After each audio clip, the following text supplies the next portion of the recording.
Wow, he didn't even wait for this No, we're finger getting into song. it. We're getting into it. Hello, ladies and gentlemen, and welcome to the first episode of the Loki spoilers review. I am the podcaster and Mischief Snail, and I'm joined by. I am the variant Taylor Field. I just want to say we're gonna have to wait for that right scene to get a Loki intro here. Yeah, I guess so. I hope because he's a variant, they just recreate the Zemo dance scene with him. You know, that'd be great. Every show has it. Moon Knight has it, the whole shebang. But yes, as you can hear, you know what that means. We're going to be talking about some Loki. So we're going to tell you where you can find us. We're going to give you our briefest non-spoilers, overall thoughts. We'll do an ad break, then we'll jump into spoilers. So, Taylor, where can they find us on the interwebs? Ladies and gentlemen, you can find us through the internet connection in the search bar. GeekVerse.ca is our home base. GeekVerseCast is our Twitter, and GeekVerse is our Facebook. And be sure to check us out on Patreon because me, Jessica, Dylan, and Kirklin just finished the Harry Potter retrospective, all 8 films, and they're available early on Patreon, ad-free, so definitely a good time.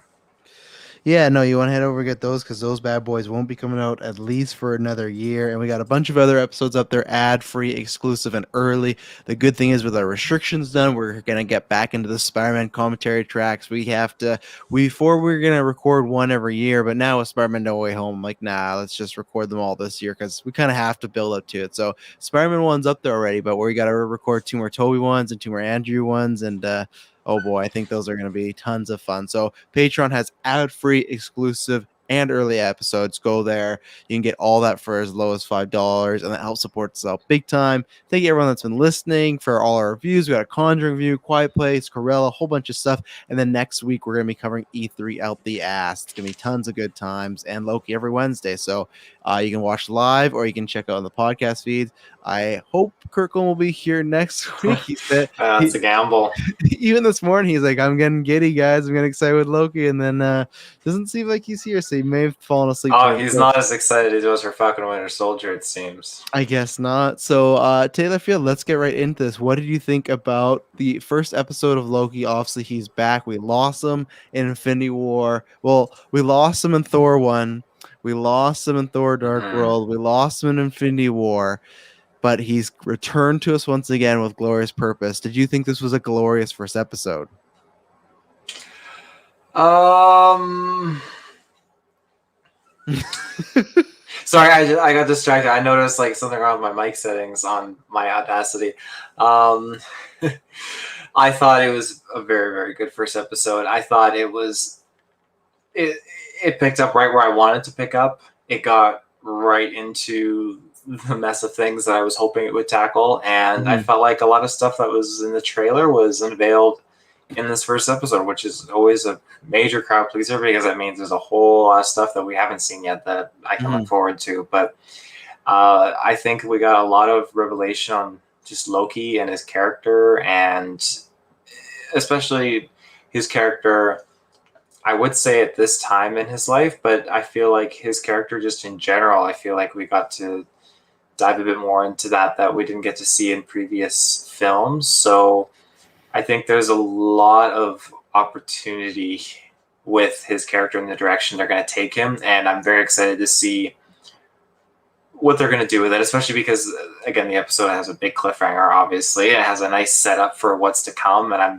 very excited to see how they're going to play that out and what'll come from that. Yeah, so it's funny that each show so far has been on the surface. It's a MCU Marvel good time. There's going to be adventures. There's going to be some action. This episode has, like, it's a minor spoiler, but it has like very little action. It's a lot of setup, but I feel like obviously WandaVision ended up becoming, okay, this is about depression and this is about Wanda trying to figure out who she is after all these tragic events. Falcon Winter Soldier had all your spy and action thriller, but then on the under the surface, you had Falcon dealing with race issues. You had Bucky dealing with PTSD. So it feels like this one where it's like, okay, cool. You have like, because technically I was saying about this before we record was like, it's cool that this is like really the first kind of multiverse. Like, we have What If coming up, but really this is a kind of a what if show in a sense, right? It's like, what if Loki escaped from Avengers, the first movie, and went on his own little path. So it is a what if. It might tie in with the other universes. I think you'll see, we'll talk about in spoilers how they already set up how it's going to tie in, but I think with this one, it's like, okay, it's a time travel show, it's a multiverse show, it's hijinks with Loki, but it's actually kind of, again, under the surface, kind of a little like experimenting, like shining a light on a villain, which the MCU hasn't really done yet. They've had villains like Killmonger and whatnot that you see and have really good reasoning, but this is the first time, obviously, that villain's getting showcased, but really the villain's having to look upon himself like, okay, why do I do these things? And it feels like it's a lot more, I don't know, self-reflective for Loki than it was just going to be, oh, it's him doing all these crazy hijinks. And I like that in this first episode. We covered a lot of ground.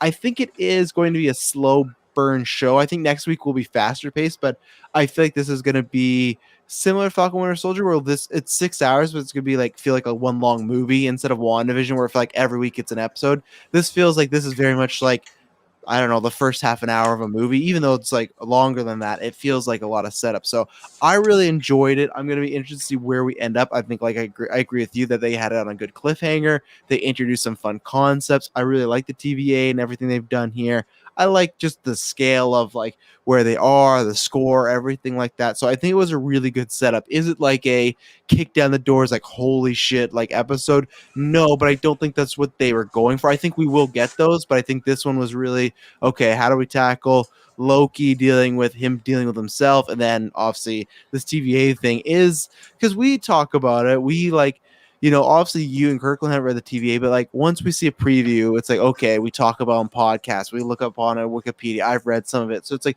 we talk about it to death, but there's some of the like the GA, the general audience, that had no idea that Loki was about this. It was just, oh, it's a Loki show. So they have to explain all this, and I do think lots of this will go across. There's one line in particular that literally was like pretty much saying the title of a movie, and I was like, wow, okay, we're really tipping our hat there. So I think it was a really, really good setup episode. And at the end of the day, Tom Hiddleston is like a Ryan Reynolds as Deadpool, a Margot Robbie's Harley Quinn, Hugh Jackman's Wolverine. Like, I just like watching him in this role. It's one of those things that it never gets old for me. It doesn't feel like he's phoning it in. So anything non-spoilers you want to say?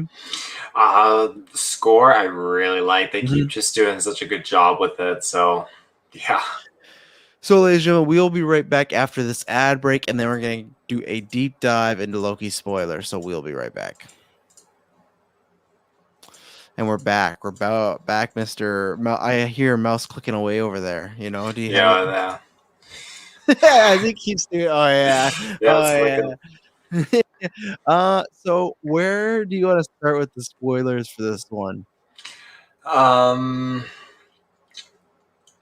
I would probably say, I mean, we could start around the beginning relatively, but not necessarily right at the beginning, because I do want to dive into Owen Wilson's character off the hop here. So initially, I had thought that he was kind of like the leader of this organization with what he was going in, but he just seems like, okay, he's a master at dealing with high level threat variants in the timeline, and he just seems to be not like the big bad boss guy, or not big bad, but like just the main head honcho of this business, of this company. And he sees an opportunity again to use Loki to take down Loki, which I think is super exciting. And I feel like, okay, the bad Loki is going to be the one doing like the electoral like badge things, or the little head antler thing he has. Like, I think that's the evil Loki.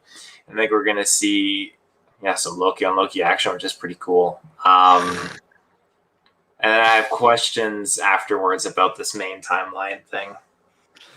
I just laugh because I feel like in the last few spoilers review, I've been like, where do you want to start? And then you always end up on the beginning, and that's exactly where we ended up here. So yeah, it's interesting as far as I go the other route of I guess, yeah, the guy wearing the horn helmet could be him.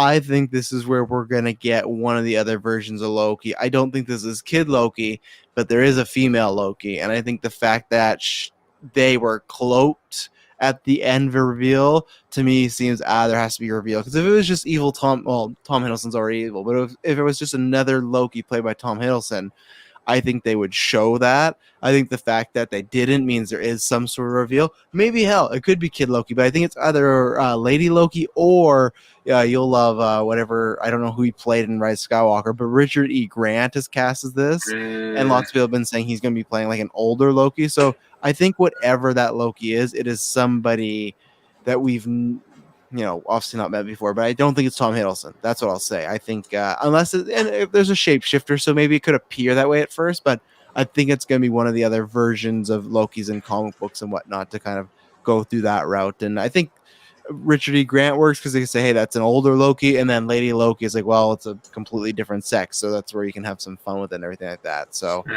I could see that, but yeah, I thought that was fun because obviously there's like a lot of rumors about Kang. He's a time traveling villain, and I like that right away in first episode they reveal, okay, it's another version of Loki. It would make sense that okay, how are you going to take down Loki with another Loki? So I like that so far. I think what I was most surprised about, I really liked the storytelling device because literally he gets away with the Tesseract. He lands, where did he land? In Mongolia, I think it was, right? It was, yeah. Yeah, and then the TVA takes him right away. I loved the setup of all just the take the ticket, very like kind of Beetlejuice, like take the ticket and all this stuff and these shenanigans. And like this is a very powerful place because like this literally depowers him. Who technically, I know people say he's a god, but technically Loki's not a god because like he's the blood son of Laufey. Like he's not a son of like he.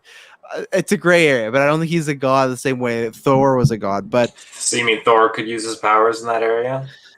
I don't know. I don't think so because at the end of the day, I think Thor is just kind of an alien. I know they say God, but I think they're all just kind of aliens. That's the way I take it. But so like it's depowered, all this stuff. But I love when they and like yeah, I like Owen Wilson. He was good so far. What we saw, I like their little kind of back and forth and everything. But when they sit him down and they kind of have like the "This is your life" TV screen and everything like that, because I was always wondering of like, okay, this is a Loki from Avengers, right? And that's a cool thing to do, but at the same point, you lose a lot of character development. So how do you kind of mix the two?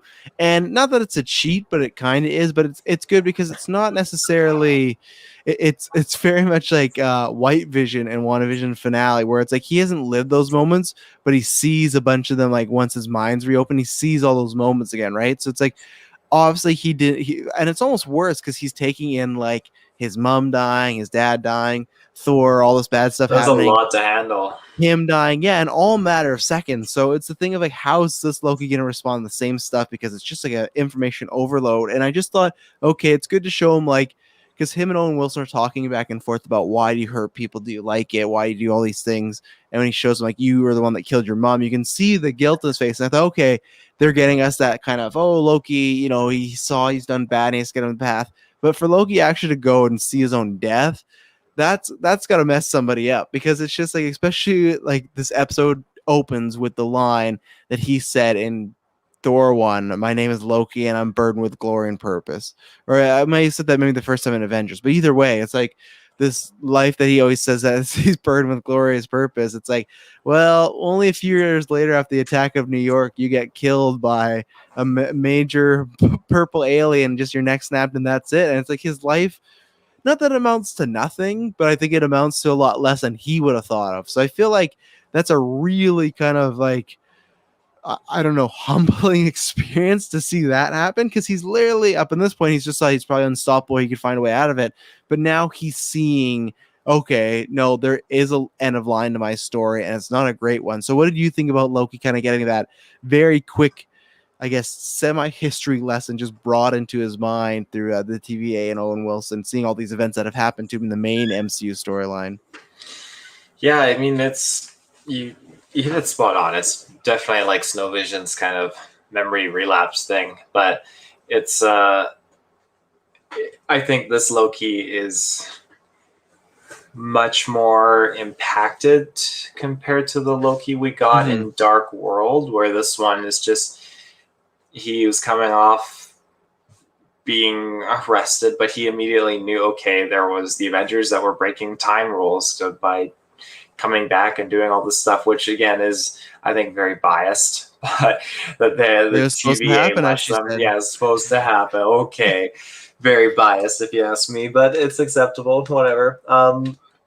So I just think it's funny how Loki identified that okay, they came back through time and all this, so he was very conscious of what was going on, but Mhm. he's still a very young Loki at this point. Like I feel like this is a Loki coming right off of the first Thor movie, which he's very emotionally compromised. He's trying to learn who he is and learn more about his origin, I guess you could say. And at this point in time, it's still so early that him as a character, he's vulnerable and immediately being dumped on his mother dying, and then his father saying such passionate things about him, like like Mm. such heartwarming things, and his brother like admiring him and showing such loyalty to him. I think that just is a lot of stuff. And again, we got that Ragnarok scene where they blurred out the beautiful green screen CGI mountains or Look at that. water. But yeah, look at this. But we got to see Odin fade away and stuff. So, and then yeah, ended by his death. I feel like it was extremely humbling to him. Not to mention, he was just so obsessed with power, and he learns that this place has like a dozen different Infinity Stones just in a drawer. Like it's nothing to them, and they have so much more power in what they can do here. And I think it really humbled him. So I think it's going to set him on a very interesting new path, and I think we're going to get the Loki that we kind of were wanting at the beginning of Avengers Infinity War, but more than that, I think we're going to get a really humbled but interesting Loki with this variant. But then we're going to get something different with the other variants that they're going to introduce, because I don't doubt we're going to get some really crazy God of Mischief Lokis and some other personas. So there's two things you said there that I want to touch on. Is one, when you talk about like the power of the stones and being nothing to them. I wonder how it's gonna go between them and with the Eternals, them introducing in a few months here about like them being gods and so powerful. For me, they like, I trust Feige and all that, so it's just for me about like how they're gonna do it. But I think it's very interesting when you kind of say like, hey, these stones that were the crux of the Infinity Saga here like are nothing. And it's also the Eternals, we're gonna find out why they weren't around, but for them to be like, we didn't come around yet, but now there's something even bigger and we have to. And the thing is, people point out So that maybe they, TVA. well, yeah, but it's just like it. I think they still gotta walk a fine line of not making things seem okay. That was big, but like this is even bigger, and it kind of, you don't want it to diminish Infinity War and Endgame. And I didn't get that vibe here at all. But it's just like, I do think they are walking on a line. So I'll have to see how this show goes and Eternals go. Because like I said, I don't think you want to just say, oh yeah, those are nothing, because then it's like, oh, then I think whenever you introduce a higher power of something, it is risky to go, okay, why do I care about this stuff? If there's so much big stuff going on, this is kind of minuscule and everything. I guess that's the problem is too. It's like with time travel and them saying like, oh, this was supposed to happen. You don't want the movies to feel exactly what Loki was talking about, where it's like, oh, there's a timeline where things just happen no matter what. It's already planned out. So they gotta be careful. It's gonna be interesting what they do there. And I liked that conversation because I feel like it's something that we talk about all the time as far as like time and time travel and like the way time is, because it's just like, okay, like if I snap my fingers, is it because I chose to do it or was I always destined to do that? Right. That's a whole like, and I like that they get into that in the show. That's a whole like thing people talk about with faith and like plans and like Mm-hmm. coincidences, or are things meant to happen in life, like if you did take left or right, like, so it's opening up all those really cool things where Doctor Strange didn't really do that with their time thing. It was just like, hey, I have the stone, I can change a bunch of shit. Where this is more like, I feel philosophical what people talk about. But two, so you're saying, oh, we might get that Loki in Infinity War and stuff like that. I think there's a chance. I think it's a good thing that he got to see, like he said, all these great moments with his mom, his dad, his brother. So it shows like those people did love him. There could be find a way to get back. But the problem is he also asked, like, can I get back? And Owen Wilson kind of said, like, no, like there's not much. You can't go back. You're kind of stuck here. So I just wonder if, even though it's a lot of good stuff, if this Loki takes in all this information so quickly, he doesn't get to process it the same way our Loki did. So I just wonder if he goes, yeah, this TVA is a lot of power. And he starts to think like, what if he's still mischievous Loki? Think, man, what if I could find a way to have the TVA power in my route? Like that's what I wonder if we're gonna get that. I don't think he's gonna do that. I think he will be on the more hero side. But I wonder, kind of like Jack Sparrow, if he's going to get that idea of like, oh, I could destroy this heart, or what if I use this Davy Jones heart to get what I want? And I just wonder if he is going to, at some point in this show, think about using the TVA for his own personal gain. What do you think about that? I'd be surprised if they didn't trickle that in at some point. Yeah. But it depends, because I'd say he's humbled now, and there's a chance he could go kind of back to his origins later on. But depending who this adversary is, I think that's that'll kind of give us an idea of the direction they're gonna take with Loki, I think. So it all depends who he's going to be squaring off against. If it is another Loki of himself, is it Hugh Grant, or is it girl Loki, or Hugh Grant? Is that his name? What was the name of the guy? Richard E. Grant. Richard E. Grant. That's the Hugh one. Grant's the guy from Love Actually, the British Prime Minister who's dancing. He's been casted in Loki. Hey, he'd be a great Loki, you know. And then I wanted to touch upon, before I forget this, I loved, like, they had the little Fallout instructional video when he got in the lobby and he was watching it, very much like Fallout, the Pip-Boy and all this stuff.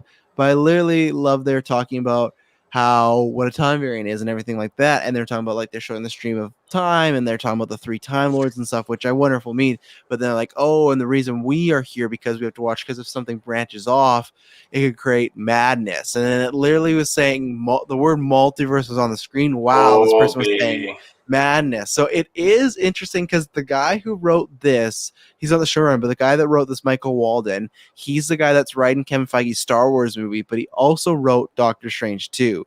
And he said, like, oh, it was fun to clean up some of his mess. So I do wonder by the end of the show, is like, maybe Loki's not bad, but maybe there's a point where they say, oh, you've helped us out, it's time to come back here, and he splits off, and that, like, maybe we always thought it was going to be Wanda that was going to screw everything up. Maybe it's going to be Loki, because they literally said if this branch stays out there too long, it can really make like they said, madness and create a bunch of variants. So I wonder whether he stays out there too long, or, like I said, maybe he chooses to. Maybe he makes some sort of deal like, oh yeah, I'll come back.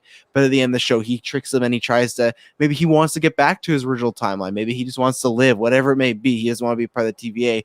I think this could, like I said, maybe it's just this and a combination of Wanda. I don't know. And, like, maybe is this how Wanda's kids are even back? You know, like, is like, because we always talk about that before. Like, Vision doesn't come back, but it seems like her kids disappeared.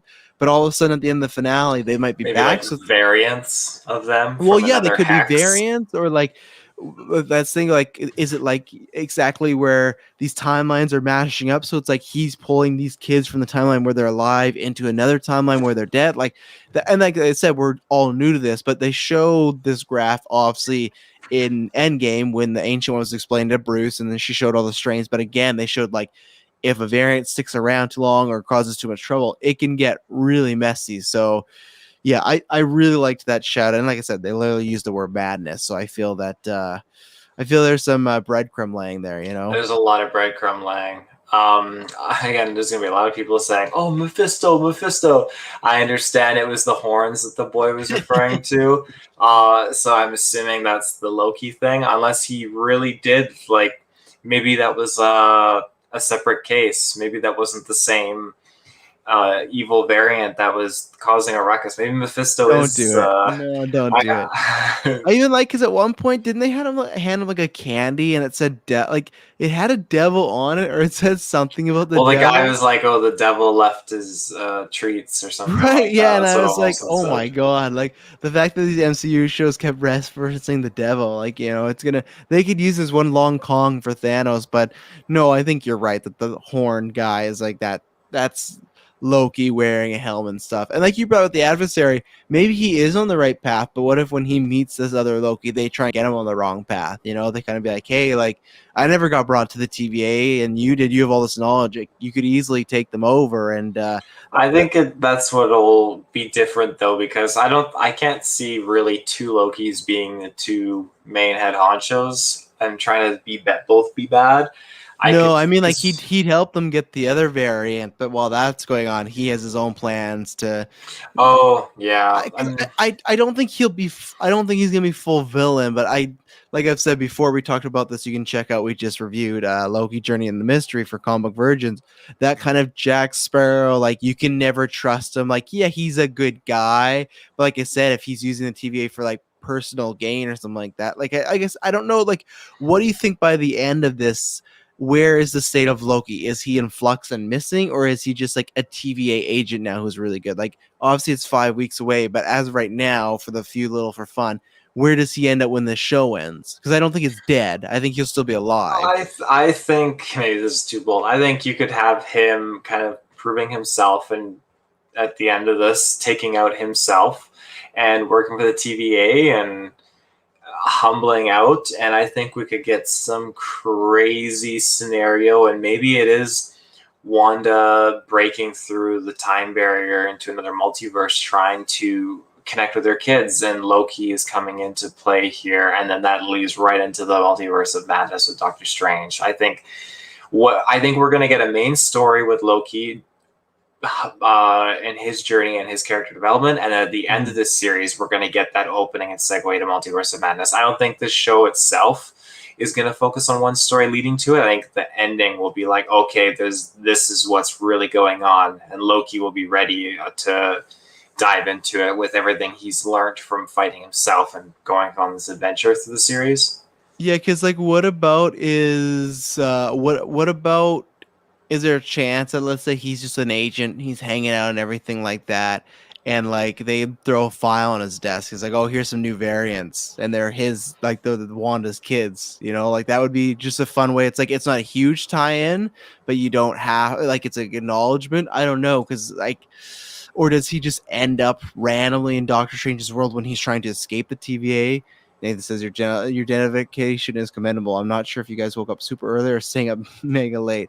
It's definitely mega late here, and that's what we do here. But it's nice and done. So I'm not throwing a trash told you so, but I could see something like a little tie in because they've said it ties into Doctor Strange. I just don't know. I'm skirting my expectations because Feige's been walking back of it. I don't think Tom Hiddleston's going to actually appear in Doctor Strange 2. I just have a feeling, unless it's like very small, but because he was like years ago we heard that, and then when they've been promoting their show, they're like, well, it's like a little connected. That might just be like them the same way with Anthony Mackie. They're like, well, he's not really going to be Captain America, and then at the end of the show he was Captain America. They just want so there could be a whole chance that in the show he's kicked to universe, he goes to Wanda, he goes to Doctor Strange, or he's heading that way, he bumps into Toby, or they're trying to walk it back so people don't get too excited. But it's going to be interesting. But I don't think we'll get that. I think like you said, that's not gonna be the main story. I think we'd get that revealed like the end episode end credit. I think the main story will be about them dealing with this Loki, you know, and Yeah. I like already like why do you think this Loki we met them in two different timelines now, killing people, taking them out. Got any like theories of like why he's going back so far already? Like obviously Loki's been alive for thousands of years, but in our MCU timeline, like at one point he was in the 1854s and stuff like that. Like going back quite a ways, and I'm very interested. Like I literally have no theories. So do you have any? Or you same as me that you're kind of like up in the air right now of why they'd be going back to take out these people? Why Loki is traveling back to different Evil, times like yeah, that? evil Loki. Like Why yeah, evil Loki is? Yeah, that I don't know. I think maybe it's just for them when they went back to those periods of time, they were treated like gods. So I think that's probably maybe it's an area that Loki just favors on Midgard because back then, yeah, like Odin was treated like a god. They worshipped them. It wasn't all like it is now. So I think why are they it's killing them then? Why are they killing people? That's the interesting thing, why is right? Loki killing the TVA agents? Yeah, well, I get. Yeah, you're right. They're Because I just don't. killing TV agents, I He's think. killing the TVA agents, but I mean, mostly in defense, it seems like, and also to obtain those reset charges. And I'm wondering what his plan is for that. Is he going to like reset the TVA? I think that would be like the main plan that I could think of is him resetting that, and then it gives him access to do whatever he wants. So if this is Tom Hiddleston, which it could be, is there a chance that this Loki? I don't know because it's gonna be weird and like fuck, we're gonna get an Inception and like Tenet stuff. But is there a chance that this Loki, the evil Loki, we'll just call him that, is this same Loki that we're meeting at the beginning of the show, and it's like a loop? Like, you know what I mean? Like somehow that the Loki, our new Loki, we gotta find names of them. Like Avengers Loki is eventually going to loop to become this evil Loki. And maybe that's a break where they decide, hey, I'm not going to do that. But what if that's the way where it's like, this is a version where that Loki figured out stuff about the TVA, started to take them out. There's a chance that it's like, again, they reveal like, oh, look, this whole time you thought you were redeeming yourself, but really you go down this path again. There's a chance because that's a classic time traveling trope, right? Is the bad guy was you the whole time, not just a time variant. Like they're already saying it's him, but what if it's like literally this version of Loki is going to become like I don't know, bad again in a sense, you know? I mean, it's possible. Like, It's on the table. it is definitely on the table. I'm not gonna put all my chips on it, but I'm not gonna dismiss it. I think that's one thing I am gonna like about this show is I think it's gonna be different because I don't think it's gonna be like Mephisto, but I think this is gonna be very much like WandaVision, where I feel like in a week or two we're just gonna be flooded with charts and theories and everything like that. Like already, like trying to figure out. Mephisto. Yeah, well, let's not hope it's Mephisto, but trying to figure out like who's this Loki stuff like that, you know, and like, they didn't answer this. They just said like he was a variant. It wasn't supposed to happen. He can't get back to his timeline. But I just do wonder now, like with that Loki that taken out of the Avengers timeline, do they just find a way to put another Loki back in there so that timeline resets itself, or is that timeline permanently broken? They didn't answer that. They just said he couldn't go back. But like I said, Well, is that that timeline necessarily doesn't exist, right? Because when they put the stones back, it closes those timelines. So they But they can put the stone back, but they're not putting Loki back, right? Or like I said, are they putting a different time variant of Loki in the slot? Because Loki, when he's well, arrested, has to play a role in Thor: Dark World, Thor: Ragnarok, Infinity War. If if Loki's out of the true, but that equation, time that doesn't continue. The timeline doesn't continue all the way to Dark World and Ragnarok and all that stuff. Like it would have closed. So when they go and they do like a reset, they're resetting it. So I'm assuming when they reset it, it resets it so that the Avengers don't get messed up by the like Iron Man doesn't get hit by the Hulk coming down the stairs and he walks yeah, out there with a Tesseract. I think that's what happens, and Loki continues being arrested. yeah, you could be right. They never answer that, but you could be right. I still wonder because they said it creates all those branches. So I still think there is a chance that there's that Avengers timeline that is going to be a different, like it's just a different world because there's no Loki now. Like they're telling me can't go back, but you're right. It could be. I'll have to watch it again and see what they specifically said when they said you can't go back. But that's some.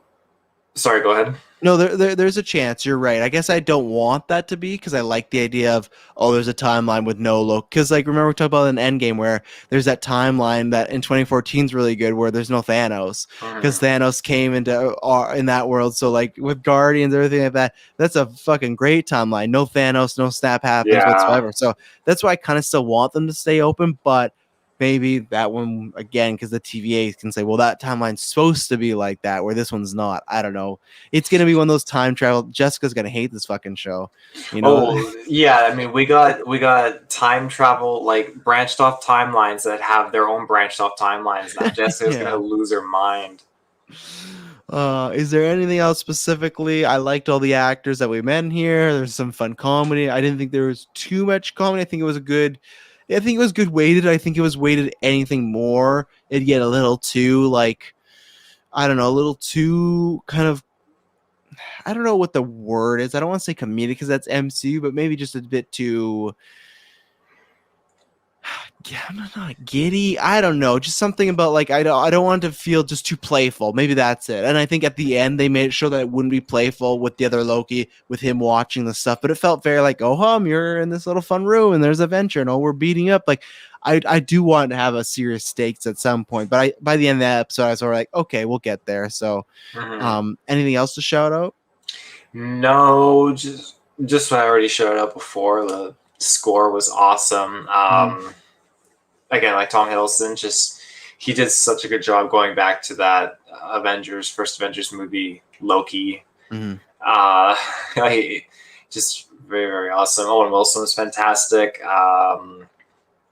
That the plot and everything they were just kind of like covering over, like in retrospective, like these heroes, like some people will reach like their true like what was it, like reach their like peak ability or like reach their truest like highest point or something like that. And it was like going to the panoramic shot of the Avengers and stuff like Yeah. that. Like, Well, he was saying like literally some people are here just to make other people better, which he looked like he was insulted because it's just like oh your yeah, again, your purpose of life is not for you to be great, it's to make others great. And it did just feel like it helped again for the villains because it made him feel so minuscule. It's like you're just such a minor part of the story. You're just here to help the Avengers unite one day and then you're yeah. off, you know? And that's where it's like he looked just so disgusted and you see these heroes and it just reminds me of stuff like when we talk about like in the shows like The Boys and stuff when they were like people are trying to get on the seven and stuff like that. You know, it felt like that where it's just like you guys are so big and mighty and there's the rest of us here that are nothing, you know. So Mm-hmm. a good shout. I did really like that. Mm-hmm.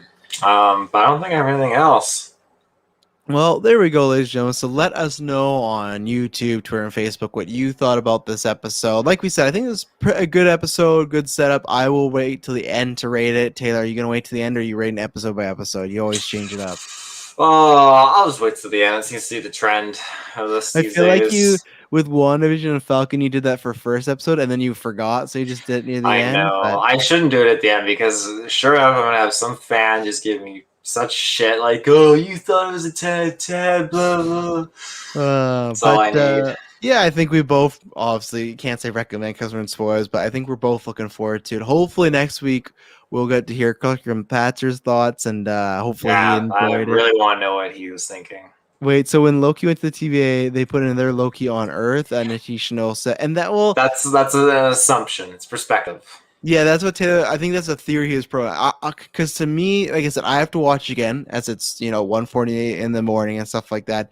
But like I said, I just made it. Owen Wilson made it sound like just Loki couldn't go back. But to me, that was not inferring like to said. Does that mean that timeline's closed? Did they just put in their Loki back there, or is it just hey, they're doing their own thing now? You're off. So I think we'll get more into that again when I rewatch it. And I go, okay, that's clear as day now. But at the time, I think that's left open, and maybe they're leaving that open on purpose because maybe they don't even know what they want to do with it, right? Why definitively be like, hey, everything's closed up? Because Well, I don't think they have to go back to it because this is the story that's picking up from that. So that's why I think that is closed off, whether it be because the TVA reset it and it did, like you said, put a Loki there and it reset the natural events, and that timeline was then closed after the Avengers put the stones back, and then everything is said and done. And this Loki is paying the price now at the TVA because or of what he did.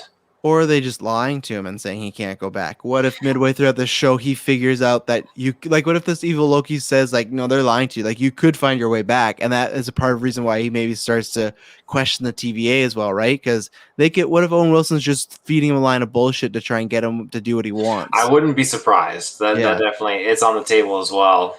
Yeah, and that's fun thing. I love that. I love that these things are back on the table. I'm gonna keep my even at the end of this episode. I like that they said it was evil Loki at first. I was like, who could be this villain? But I was like, I'm not even gonna speculate. I'm gonna keep my speculations low. I don't need another Ralph Boner situation. I'm just gonna have fun talking about it week to week and see what people think. So yeah, let us know. As always, we're gonna be doing this live every like 1 a.m. ish when we get here. So the next 5 weeks, we are yours. So we promise you when you hear from us next, it'll not be boring. Bye bye.